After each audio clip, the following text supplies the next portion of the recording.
नमस्कार, मी ब्युटिशियन मेघा. आज मी व्हिडिओ करते कारण आपले सगळे आवडते सण जवळ आले आहेत. म्हणण्यापेक्षा अगदी उद्या परवाच आले आहेत. तर त्यांच्यासाठी आणि माझ्या सगळ्या मैत्रिणी आणि माझे स्टुडंट्स मला विचारत होते की मॅम कधी करणार आहे तुम्ही सेल्फ मेकअप, प्लीज आम्हाला सेल्फ मेकअपचा व्हिडिओ सेंड करा. मग त्यांच्यासाठी मी आज मुद्दाम वेळ काढला आहे आणि मी तुम्हाला घरच्या घरी तुम्ही छोटे छोटे तुमच्याकडे जे छोटी वॅनिटी असेल किंवा इन्स्टंट जेवढे प्रोडक्ट मिळतील त्यातून तुम्ही तुमचा कसा बेस करू शकाल छान.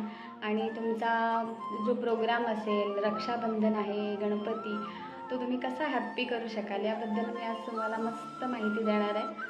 तर व्हिडिओ शेवटपर्यंत चला तर मग आपण मस्त वेळ वाया न घालवता मेकअपला सुरुवात करूया. माझ्याकडे वेट टिश्यू आहेत, असे असतात, तुम्ही घेऊ शकता. तुमच्याकडे असतीलही, आता सगळ्यांकडे असतात. तरीसुद्धा जर नसतील तर तुम्ही घरच्या घरी फेसवॉशसुद्धा वापरू शकता. तुम्ही पहिल्यांदा काय करायचं आहे, स्वतःचं पावडर, लिपस्टिक, काजळ जे काही जर लावलेलं आधीचं असेल तर ते तुम्ही व्यवस्थित रिमूव्ह करायचं आहे. कुठेही राहायचं नाही. सगळ्यात महत्त्वाची स्टेप असते क्लिन्झर. कारण क्लिन्झिंग जर व्यवस्थित नाही झालं तर तुम्ही जेवढे प्रोडक्ट लावणार तर त्याचा इफेक्ट वेगळा येऊ शकतो. म्हणून तुम्हाला काय करायचं आहे, सगळ्यात पहिलं व्यवस्थित क्लीन करायचं. तुम्ही फेसवॉश दोनदा सुद्धा वापरू शकता. मी मस्त क्लीन केलं आहे माझं फेस. लिपस्टिक, काजळ, आता टिकली राहिली होती ती पण मी रिमूव्ह केली आहे. त्यानंतर टोनर वापरायचं. टोनर काय करणार, तुमचे पोर्स, ओपन पोर्स आहेत ते मिनिमाइज करणार आहे. त्यासाठी तुम्ही घरच्या घरी काय वापरू शकता माहिती आहे का, मस्त तुम्ही आईस वापरू शकता. तुम्ही तो एक बर्फाचा खडा घ्या, त्या कॉटनमध्ये घ्या किंवा नॉर्मल जर तुम्हाला जमत असेल तर असाच फिरवा, नाहीतर थंड पाणी घ्या. त्याचे अख्खे तोंडावर असे मारायचे आहे.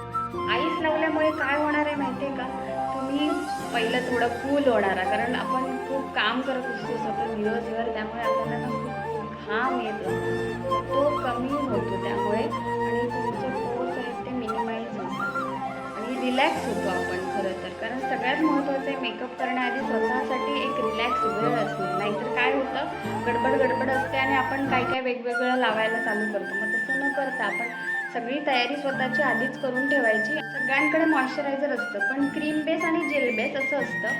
तर तुम्ही काय करा, बॉडीला वापरतो आपण क्रीम बेस जास्त, ड्राय स्किन असेल तर तरी पण तुम्ही काय करा, जेल बेसच वापरा. दोन्हीसाठी चालतं. आणि काय करतं, तुमचा फेस ऑइली व्हायला देत नाही. तुमचा फेस छान होतो, मस्त सॉफ्टनेस पण येतो. स्किनमध्ये ते पूर्ण मर्ज करून घ्यायचं. आणि काय करायचं, प्रत्येक वेळी हे प्रत्येक प्रोडक्ट आहे ना थोडंसं सुकवून घ्यायचं आहे ना. आता आली प्रायमरची बारी. जर तुमच्याकडे प्रायमर नसेल तरी तुम्ही जर व्यवस्थित मॉइश्चराईज केलं फेसला तरी प्रायमरची काही गरज नाही. तरी पण मी थोडासा लावते. त्यानंतरची स्टेप्स आहे कन्सिलर. तुमच्याकडे कन्सिलर नसेल, जर असेल ऑरेंज शेडमध्ये तर तुम्ही लावू शकता. नाहीतर जर तुमच्याकडे नसेल तर तुम्ही काय कराल, तुम्ही डायरेक्ट फाउंडेशन पण ॲप्लिकेशन करू शकता. आता माझ्याकडे इथे आहे, मी लावते.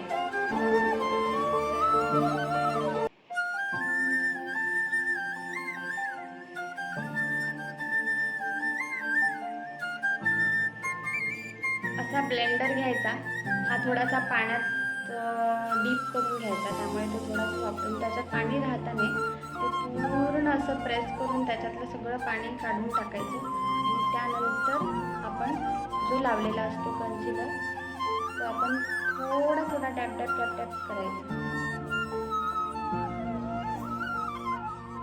त्यामुळे तुमचे डार्क सर्कल दिसणार नाही, ते फेड होणार आहे.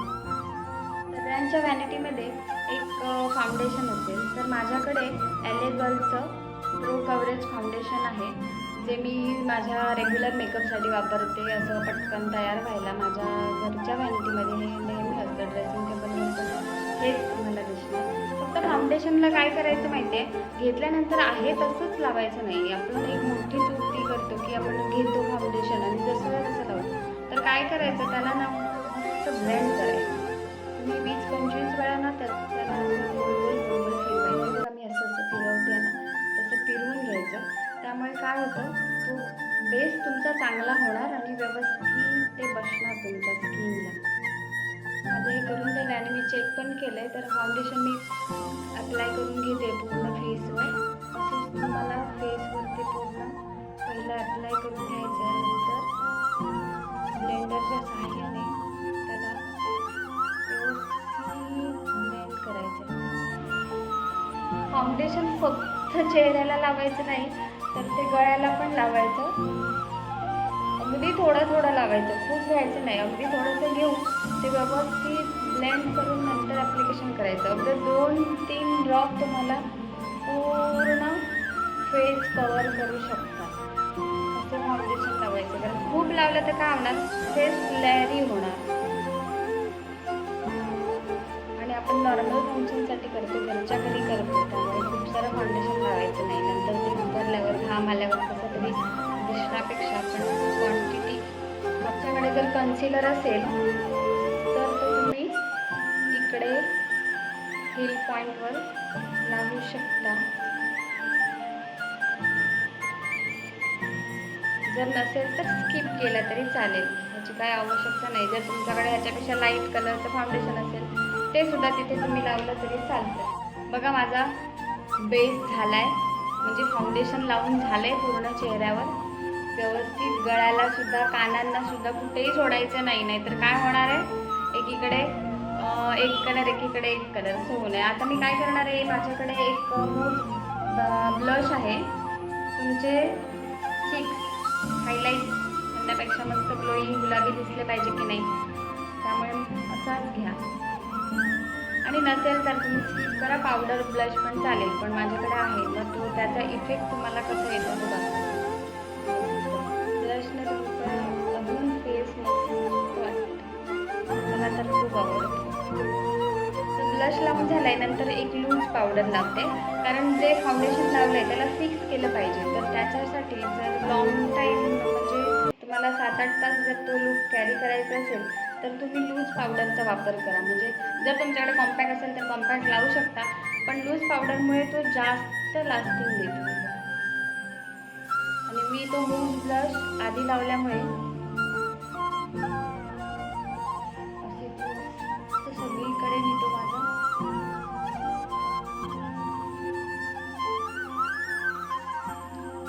बेस आहे तो लॉक करून घेते.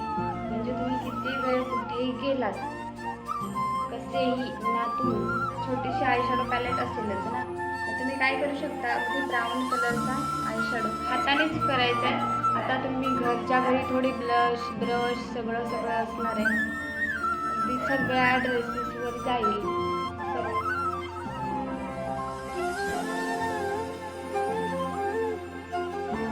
पहिलं थोडंसं लाईट ब्राऊन घ्यायचं,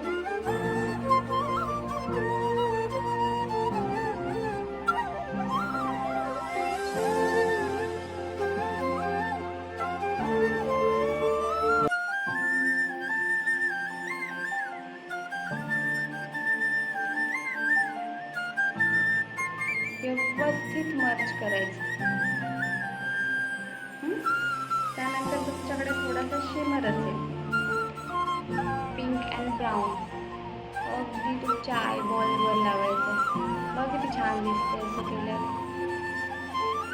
आणि दाबून नाही लावायचं, अगदी हलक्या हाताने लावायचं, त्यामुळे ते व्यवस्थित मर्ज होतं. बघा माझे डोळे,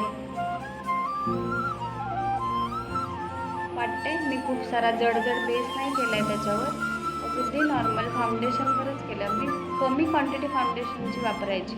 खूप फाउंडेशन वापरलं की आपल्याला खूप वेळ राहायला सुद्धा कंटाळा येतो. बघा माझ्याकडे अशा 2-in-1 आयब्रो पेन्सिल्स आहेत. मी काय करते, ब्राऊन कलरच्या आयब्रो डिझाईनवरती माझ्या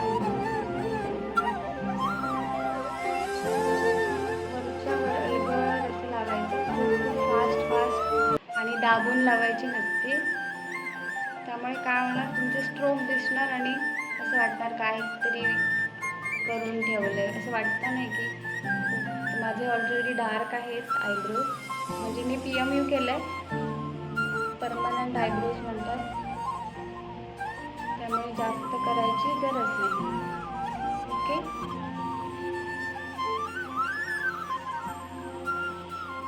आता मी लायनर करणार आहे. लायनर खूप महत्त्वाचा असतो, घरच्या घरी लावायचं, अगदी छोटासा स्ट्रोक लावायचा आहे.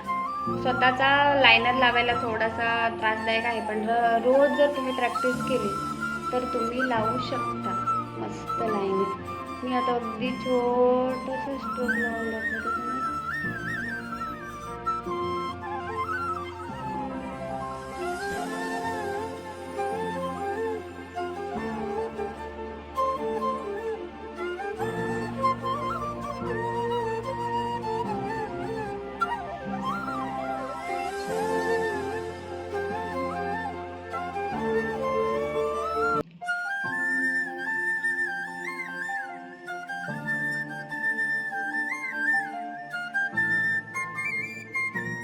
आता आपण काजळ लावून घेऊया. काजळ वॉटरप्रूफच वापरा. काजळ जर उतरणार असेल तर पूर्ण मेकअप खराब होतो. आता एक छान लिप लायनर लावून घ्यायचा.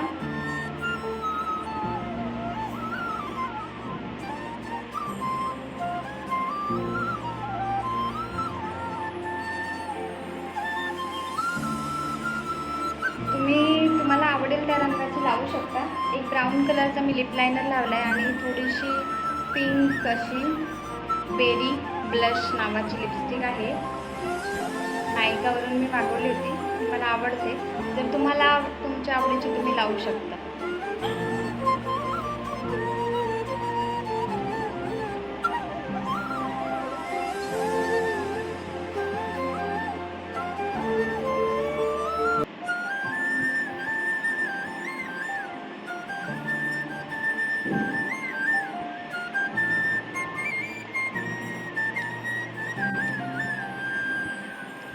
पावडर ब्लश देखील लावू शकता. तुम्हाला कमी हवा असेल तर तुम्ही कमी लावा. मला आवडतं म्हणून मी हा एवढा लावलाय. मला आवडतो खूप. आता मी सगळ्यात शेवटी फिक्सर लावते. आता कसा वाटतोय बघा.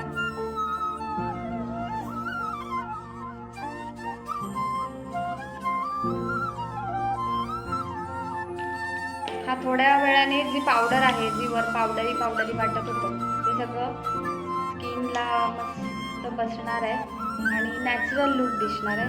कुठे असं वाटणार नाही आहे केकी आहे किंवा काय आहे.